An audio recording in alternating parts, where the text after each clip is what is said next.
আজকে আপনাদেরকে DJI ব্র্যান্ডের যে ড্রোনগুলো আছে এটা একটা সুন্দর একটা কারিশমা দেখাবো। দেখেন এখান থেকে আমি ড্রোনটা ফ্লাই করব এবং ফ্লাই করে অনেক দূরে আমি পাঠিয়ে দেবো।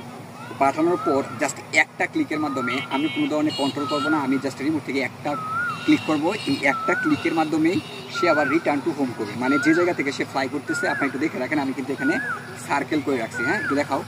ওই দেখেন আমি কিন্তু সুন্দর করে এই যে দেখেন সার্কেল করে রাখছি। তো এই সার্কেলের ভিতর থেকে আমি তাকে ফ্লাই করব এবং পরবর্তীতে অনেক দূরে পাঠানোর পরে জাস্ট একটা ক্লিক করব। একটা ক্লিক করার পরে সে আবার নিজে থেকে যে জায়গা থেকে আমি ফ্লাই করছি ঠিক একই জায়গায় সে চলে আসবে, আইসা সে কিন্তু ল্যান্ডিং করবে। তো চলুন আপনাকে আমি দেখাচ্ছি। তো DJI ব্র্যান্ডের কিন্তু যে ড্রোনগুলো আছে এই ড্রোনগুলোর মজাই কিন্তু এটা, ঠিক আছে।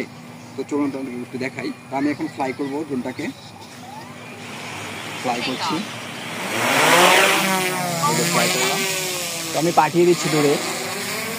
তো আপনাদেরকে আমি দেখাই, একটু দেখাও। এই যে আমি কিন্তু অনেকটা পাঠিয়ে দিব। এই যে অলরেডি প্রায় 60 মিটার চলে গেছে, 60 মিটার চলে গেছে, 90 মিটার। এই যে 1 কিলোমিটার কিন্তু ক্রস করে ফেলছে, হ্যাঁ অলরেডি 1 কিলোমিটার প্রায় চলে গেছে। হ্যাঁ 1 কিলোমিটার চলে গেছে। তো এখন আমি এই যে দেখতে পাচ্ছেন, এই যে বাটনটা দেখতে পাচ্ছেন, এই বাটনটা আমি জাস্ট ক্লিক করব। এই যে ক্লিক করে দিলাম। এই যে দেখছেন এখন কিন্তু যে ড্রোনটা আছে, ড্রোনটা এই যে দেখতে পাচ্ছেন আপনারা, ড্রোনটা এখন নিজে থেকে তার ইচ্ছা মতো একদম আমি যেখান থেকে ফ্লাই করছিলাম ঠিক সেই জায়গায় সে তার নিজে থেকে একদম চলে আসবে, ঠিক আছে। আমি যদি কোনো কারণে আমার এই রিমোটটা কন্ট্রোল বন্ধ হয়ে যায় বা দূরে যাওয়ার পরে ডিসকানেক্ট হয়ে যায়, আবার কিন্তু DJI ব্র্যান্ডের যে ড্রোনগুলো আছে এই ড্রোনগুলো কিন্তু নিজে থেকে একদম ফ্লাই করে চলে আসবে। হ্যাঁ তো আমি আপনাদেরকে একটু দেখাচ্ছি বিষয়টা। তো আমি যে এখন ড্রোনটা আমি ক্লিক করার পরে আমি রেখে দিলাম, রিমোটটা রেখে দিলাম। এখান থেকে কিন্তু ফ্লাই করা হয়েছিল। তো দেখবেন যে এখন কিন্তু আবার সে নিজে থেকে এখানে চলে আসবে। এই যে অলরেডি কিন্তু মাথার উপরে চলে আসছে আমার ড্রোন।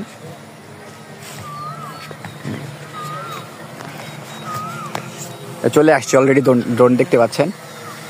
তো ড্রোন কিন্তু এখন সে তার জায়গা যে জায়গা থেকে ফ্লাই করছিল ওই জায়গাটা তার নির্ধারণ করবে। দেখবেন যে ক্যামেরা ঘুরিয়ে ঘুরিয়ে করবে। এই যে সে কিন্তু তার জায়গাটা নির্ধারণ করতেছে। হ্যাঁ এই যে দেখেন ল্যান্ডিং করতেছে। আপনাদেরকে দেখাবো আমি যে জায়গা থেকে ফ্লাই করছিল সেখানে কিন্তু ল্যান্ড হবে। এই যে দেখতে পাচ্ছেন, মানে যে জায়গা থেকে সে ফ্লাই করছিল ঠিক একই জায়গায় কিন্তু সে ফ্লাই করতেছে, ল্যান্ডিং করতেছে। এই যে দেখেন ঠিক একই জায়গায়, মানে এই জায়গা থেকে কিন্তু আমি তাকে ফ্লাই করছিলাম, ঠিক আছে। তো DJI ব্র্যান্ডের যে ড্রোনগুলো আছে এটার মজাই হচ্ছে মানে এরকম, এই ড্রোনটা যদি কোনো কারণে দূরে যাওয়ার পরে ডিসকানেক্ট হয়ে যায়, মানে আপনার কন্ট্রোলের বাইরে চলে যায়, তারপরেও কিন্তু সে যেখান থেকে ফ্লাই করছিল